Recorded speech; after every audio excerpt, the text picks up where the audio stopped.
My husband expects me to cook for his friends' weekly dinners after he chose a boys' trip over my mother's funeral. My husband Nathan skipped my mother's funeral for a fishing trip with his college buddies. Mom died after 8 months of cancer. I'd been her caretaker the whole time while working full-time as a physical therapist.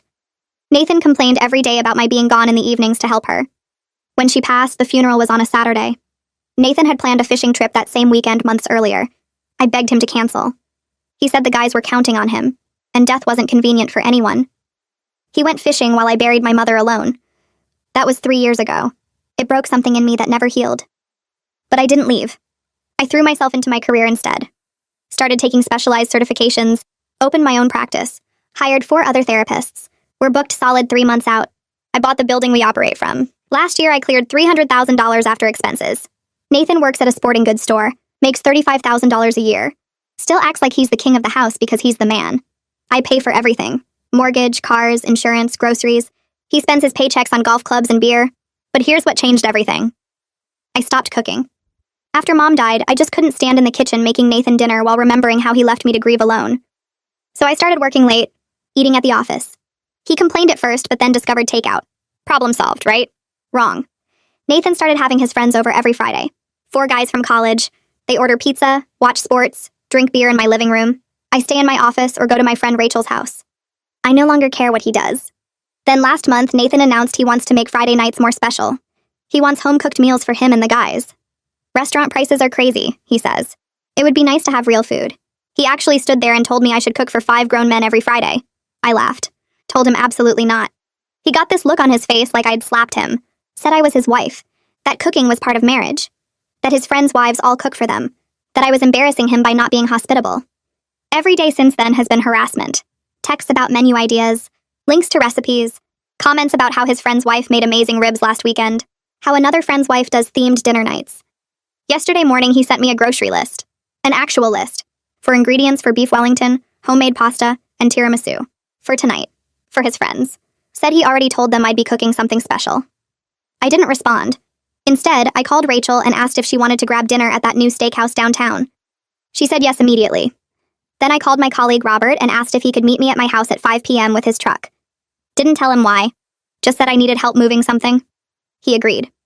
At 4 p.m., I went home and started packing. Not everything. Just my kitchen stuff. Every pot, pan, plate, bowl, utensil, appliance. Even the spices.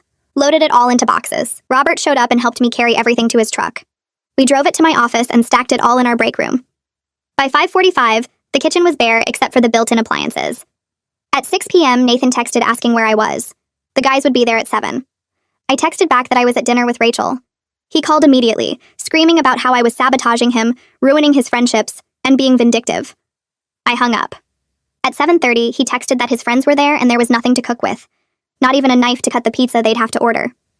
Again. At 8, Rachel and I were eating dessert when Nathan called again. This time I answered. He was on speaker with his friends. They wanted to know why I was being so difficult. Why can't I just make one dinner? I set down my fork. Let me make this clear. Nathan chose a fishing trip over my mother's funeral. He left me to bury her alone because his fun was more important than my grief.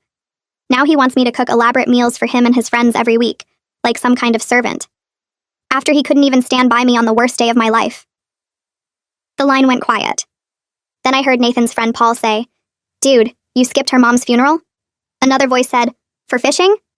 Nathan hung up. I heard shuffling and low voices through the phone before the call ended. Rachel reached across the table and squeezed my hand. We finished our dessert in silence. I paid the check and drove home around 9:30. Nathan's truck sat in the driveway next to 2 other cars. His friends hadn't left yet. I parked on the street and sat in my car for a few minutes, watching the house. The living room lights were on. I could see shadows moving behind the curtains. Then the front door opened and 3 guys walked out. They didn't say goodbye loud enough for me to hear. Just got in their cars and drove away. One of them was definitely Paul based on his red jacket. The other 2 I couldn't identify in the dark. Nathan stood in the doorway watching them leave. He had his phone pressed to his ear. His free hand kept running through his hair. That thing he does when he's stressed. I waited until he went back inside before getting out of my car. I could hear him through the door before I even got my keys out. He was yelling at someone. I unlocked the door and stepped inside.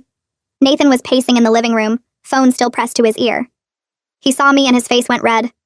He said something I couldn't hear into the phone and hung up. Then he came at me fast. Not physically threatening, but his whole body was tense. He started yelling about how I embarrassed him in front of his friends.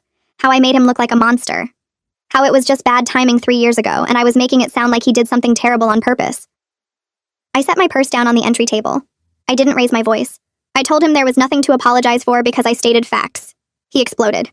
Said I was holding a grudge over something he couldn't change now. That I was being cruel and vindictive. That his friends thought he was a terrible person because of me. I asked him if maybe he was a terrible person for leaving me alone at my mother's funeral. He stared at me like I'd hit him. Then he grabbed his pillow from our bed and went to the guest room. Slammed the door so hard a picture frame fell off the hallway wall. I picked up the frame. The glass had cracked. It was our wedding photo. I left it on the hall table and went to bed. Nathan was gone when I woke up the next morning. No note, no text. Just gone. I got ready for work and drove to my practice. The whole drive I felt strange. Not guilty exactly. Just lighter somehow. Like I'd been carrying something heavy for 3 years and finally set it down. Andre noticed during our morning staff meeting. He asked if I was okay after everyone else left the conference room. I told him the whole story. The kitchen removal, the dinner with Rachel, the phone call with Nathan's friends listening. Andre laughed so hard he had to sit down. He said it was the most justified revenge he'd ever heard. Then he got serious. Asked if I was okay staying in that marriage. I didn't have an answer. We had patients waiting, so I went to my first appointment. Worked through lunch doing paperwork. Around 3, my phone rang. Unknown number. I almost didn't answer, but something made me pick up. It was Nathan's mother. She said Liv had told her what happened and she wanted to know my side before judging. I almost dropped the phone. Nathan's mother had never called me directly in all our years of marriage. Everything always went through Nathan. I expected her to defend him, to tell me I was wrong for airing our problems to his friends. Instead, she just listened. I told her about Mom's cancer, about being her caretaker for 8 months, about begging Nathan to cancel his fishing trip, about burying my mother alone while he was on a boat somewhere, about 3 years of him acting like it didn't matter, about the cooking demands and the entitled attitude. She was quiet for a long time after I finished. Then she said she was disappointed in her son, that she raised him better than that she was sorry for what I'd been through. We talked for almost an hour. She told me stories about her own mother's death and how Nathan's father had been there every single day, how she couldn't imagine going through that alone. When we hung up, I sat in my office staring at the wall. That weekend, I opened my laptop and actually looked at our finances for the first time in years. I knew I paid for most things, but I'd never added it all up. The mortgage payment came from my account, both car payments, insurance for both cars, health insurance, groceries, utilities, gas, even Nathan's golf club membership that cost $300 a month. I went back through a year of statements. Nathan's paychecks went into our joint account and then disappeared within days, sometimes hours, charges at sporting goods stores, bar tabs, golf equipment, fishing gear, restaurant meals when I wasn't around. His entire lifestyle ran on my income while his money funded his hobbies. I made a spreadsheet. Over the past year, I'd covered about 90% of our household expenses. Nathan had contributed maybe $3,000 total to shared costs. The rest of his $35,000 salary had gone to things only he enjoyed. I saved the spreadsheet and closed my laptop. Felt sick. Rachel came over Sunday night with 2 bottles of wine. We sat on my back patio even though it was cold. She asked the question I'd been avoiding for 3 years. Why was I still here? I tried to come up with a good answer. Said something about inertia. About not wanting to admit my marriage failed. About it being easier to just keep going than to blow everything up. Rachel looked at me like I was crazy. She said those were terrible reasons to stay married to someone who left me alone at my mother's funeral, who treated me like a maid, who contributed almost nothing but expected everything. I knew she was right. The words sounded hollow even as I said them. We drank both bottles of wine and she slept in the guest room. Nathan didn't come home that night, or the next. I didn't ask where he was. 2 weeks after the kitchen incident, Nathan came home with flowers. Grocery store flowers in cheap plastic wrap, but still. He said we needed to talk. We sat in the living room. He said he should have been there for the funeral. That he was sorry he hurt me. For a moment, I felt something. Hope, maybe. Like we might actually fix this. Then he kept talking. Said I needed to forgive him and move on. That holding on to anger wasn't healthy. That we couldn't move forward if I kept punishing him for one mistake. I realized he still didn't understand. He thought this was about me being unforgiving. About me holding a grudge. Not about him fundamentally failing to show up when I needed him most. Not about 3 years of him acting like his comfort mattered more than my grief. I told him I wasn't punishing him. I was protecting myself from someone who couldn't be counted on. He left the flowers on the coffee table and went back to wherever he'd been staying. I spent the next few days organizing tax documents for our accountant. Found a credit card statement I'd never seen before. It was in both our names, but the address was Nathan's work email. I logged into the account online using our usual password. $8,000 in charges. All from the past year. Fishing equipment, bar tabs. A weekend trip to Vegas I knew nothing about. Restaurant charges on days he told me he was working late. My name was on the account as a joint holder, but I'd never seen a single statement. Never authorized the card. Never even knew it existed. I printed every statement and put them in a folder. Didn't say anything to Nathan. Just added it to my mental list of reasons this marriage was over. The hospital system 2 hours away called on a Wednesday. They wanted me to consult on their sports medicine program 3 days a week for 6 months. The money was significant. Almost as much as I made from my practice. But it would mean being gone Monday through Wednesday every week. Staying in a hotel, being away from home regularly. I told them I needed to think about it. That night Nathan came home. Actually stayed for dinner. I told him about the offer. He didn't even let me finish explaining before he said I couldn't take it. That he needed me home. That 6 months was too long. That we were trying to work on our marriage and I couldn't do that from 2 hours away. I looked at him across the table. This man who contributed almost nothing financially. Who had just racked up $8,000 in secret credit card debt. Who left me alone at my mother's funeral. And he thought he got to make decisions about my career. I told him I was taking the contract. He could deal with it or not. His choice. Friday night, Nathan had his remaining friends over. I stayed in my office with the door closed. Around 9, I went to the kitchen for water. Heard Nathan on the phone in the living room. His voice was desperate, begging. I stopped in the hallway and listened. He was talking to Paul, asking him to give it another chance. To come back for Friday nights. Paul's voice came through the speaker. He said he couldn't look at Nathan the same way after learning about the funeral. That his own wife said she'd divorce him if he ever pulled something like that. That some things you just don't come back from. Nathan kept trying. Offered to order Paul's favorite pizza. To get better beer. Paul said it wasn't about the food. It was about character. About knowing what kind of person your friends really are. Then he hung up. Nathan sat there holding his phone. I went back to my office before he could see me. Sat at my desk listening to him make excuses to his other friends about why Paul wasn't coming anymore. Rachel texted me the name of her divorce attorney on Monday morning. Kieran Roberts. She said he was good at what he did and wouldn't waste my time. I saved the number in my phone and stared at it for 10 minutes before calling. His receptionist answered and I asked about a consultation. She had an opening Thursday at 2. I took it. The rest of Monday dragged. Nathan stayed at work late, which meant he was probably at a bar somewhere. I didn't care enough to ask. Tuesday he came home and acted like nothing had happened. Made himself dinner from whatever takeout he could find and fell asleep on the couch. Wednesday morning I woke up and realized I felt nothing when I looked at him. No anger, no hurt, just emptiness. Thursday afternoon I left work early and drove to Kieran's office downtown. The building was nice, professional. His receptionist led me to a conference room with big windows overlooking the city. Kieran came in a few minutes later. Mid-40s, gray at the temples, suit that looked expensive but not flashy. He shook my hand and sat down across from me with a legal pad. I told him everything. The funeral, the 3 years since, the Friday dinners, the kitchen removal, the credit card I never knew about. He took notes and didn't interrupt. When I finished, he looked up and asked about our finances. I pulled out the folder I'd prepared. Bank statements, tax returns, property deeds, credit card statements for both the joint cards and the secret one. He went through everything carefully. After 20 minutes, he set down his pen and looked at me. The divorce itself would be straightforward, he said. I owned the business, the building it operated from, and our house. I paid for everything. Nathan contributed almost nothing financially. But then came the part that made my stomach turn. Nathan could claim spousal support. Given the income difference, a judge might award it. I asked how much. Kieran did some quick math on his legal pad. Potentially $2,000 to $3,000 a month for several years. Maybe longer depending on how the judge viewed our marriage length. I sat there processing that. I'd spent 3 years paying for everything while Nathan bought golf clubs and fishing gear. Now I might have to keep paying him after we divorced. Kieran must have seen my face because he added that we could fight it. Show the credit card debt. Show his spending patterns. Show that he was capable of working but chose low-paying jobs. But there were no guarantees. I thanked him and left. Drove back to my practice and sat in my car in the parking lot. The idea of paying Nathan to not be married to him anymore felt like one more way he'd found to avoid consequences. But I couldn't stay in this marriage just to avoid writing him checks. I went inside and worked until 8. When I got home, Nathan's truck was in the driveway. I grabbed my purse and headed for the door. That's when I saw him standing in the kitchen. He was holding something. My stomach dropped when I realized what it was. Kieran's business card. It must have fallen out of my purse. Nathan's face was red and blotchy. His hands were shaking. He asked me if I was really going to do this. If I was actually going to leave him.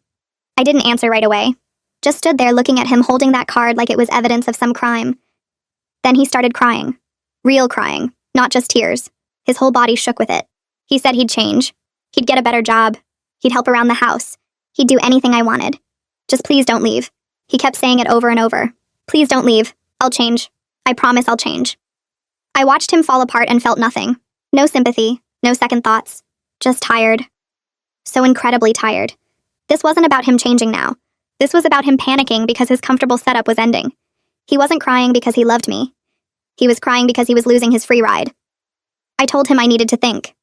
He grabbed my arm and begged me to talk to him, to work this out. I pulled away and went to the guest room, locked the door, sat on the bed and listened to him pace in the hallway for an hour before he finally went away. Friday morning I left for work before he woke up. My phone rang around 10. Unknown number. I almost didn't answer, but something made me pick up. It was Liv, Nathan's sister. My whole body tensed. I expected her to yell at me, to tell me I was being cruel to her brother, to defend him. Instead, she said her mother had told her about our conversation, about the funeral, about everything. She wanted me to know something. She'd always thought Nathan treated me like a maid instead of a partner. She'd watched him for years expecting me to handle everything while he did whatever he wanted. She wasn't surprised I was done. Then she offered to talk to him, to tell him he needed to grow up and take responsibility, that maybe hearing it from family would get through to him. I didn't know what to say. I'd been so sure his family would close ranks, would blame me for giving up on him. But here was his sister offering to help me. I thanked her and hung up. Spent the rest of the day seeing patients and trying not to think about Nathan sobbing in our kitchen. That weekend, Nathan went into overdrive. Saturday morning, I woke up to the smell of bacon. Went downstairs and found him cooking breakfast. Pancakes, eggs, bacon, fresh coffee. He'd set the table with actual plates instead of eating over the sink like usual. He smiled at me like this was normal, like he cooked breakfast every Saturday. I ate because I was hungry, not because I was impressed. Sunday, he cleaned the entire house. Vacuumed, dusted, scrubbed the bathrooms, did laundry. Monday, he cooked dinner. Tuesday, he cooked again. By Wednesday, I realized what was happening. This wasn't change. This was performance. He was doing these things because he was scared. Because he wanted to prove he could be different. But it wasn't real. He wasn't cooking because he wanted to be a better partner. He was cooking to keep his lifestyle. He wasn't cleaning because he cared about our home. He was cleaning to avoid paying his own rent somewhere. I watched him move through the house that week like an actor playing a role. Saw him check to make sure I noticed when he loaded the dishwasher. Saw him wait for praise when he folded laundry. Everything he did was for show, to convince me he'd changed. But people don't change in a week. Not really. Not in ways that matter. Thursday, he told me he'd applied for management positions at 3 different sporting goods stores. Asked if I wanted to see the applications. I said no. Friday, he tried to talk about us. About our future. About how we could make this work. I told him I needed more time. The truth was I'd already made my decision. I just wasn't ready to say it out loud yet. I found the apartment 3 weeks after filing. 3rd floor corner unit in a brick building 4 blocks from my practice. Floor-to-ceiling windows in the living room that let in morning light. A kitchen with white counters and enough cabinet space for all the equipment I'd taken from the house. The landlord showed me around while I calculated how much of my first paycheck after the separation would cover the deposit. I signed the lease that afternoon. Moving day was a Saturday. Rachel showed up at 8 in the morning with coffee and her car packed with cleaning supplies. We scrubbed the empty apartment together, her making jokes about finally having a place to crash when her roommate's boyfriend stayed over too many nights in a row. By noon, the moving truck arrived with my furniture and boxes. The movers carried everything upstairs while I directed traffic, telling them where to put the couch, the bed frame, the dresser I'd bought from a furniture store the week before. They left by 2, and Rachel and I started unpacking. She helped me arrange pots and pans in the kitchen cabinets, commenting on how I finally had space to organize things properly. We hung my mother's framed photos in the hallway, set up my bedroom with new sheets I'd ordered online. By 6, we were both exhausted and hungry. Rachel pulled out her phone and found a Thai place that delivered.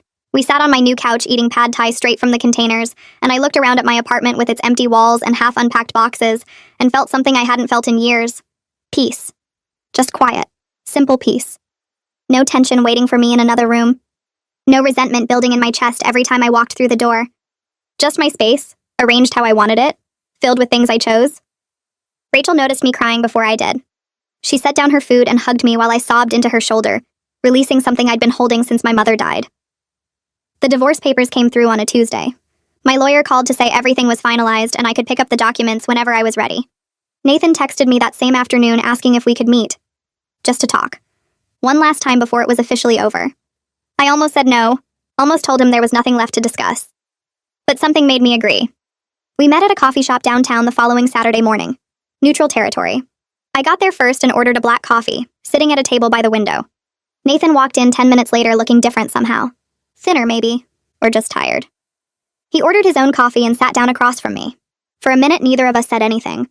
Then he started talking. Told me he'd started seeing a therapist twice a week. That he got promoted to assistant manager at the new store and was making a bit more money now. that he was trying to understand why he'd acted the way he did for so many years.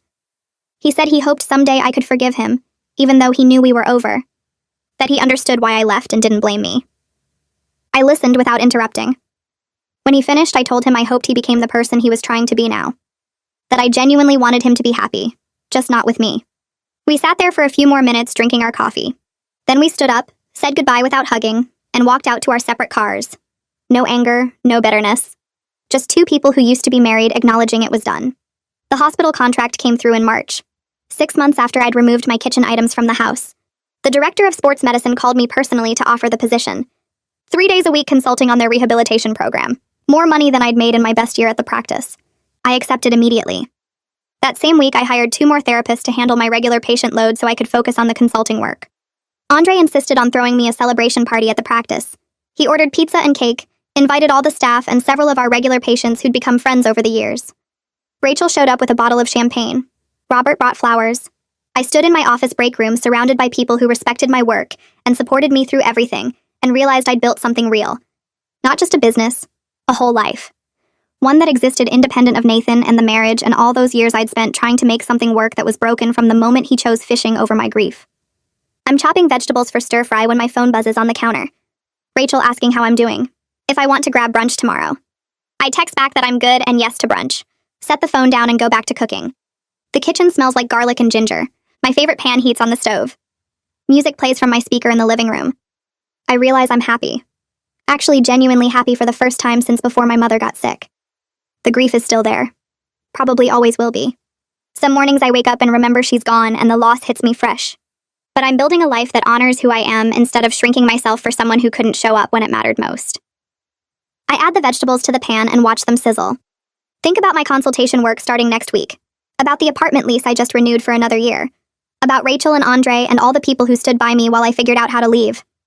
The stir-fry finishes cooking and I plate it, carrying it to my couch where I eat while watching a show I actually want to watch.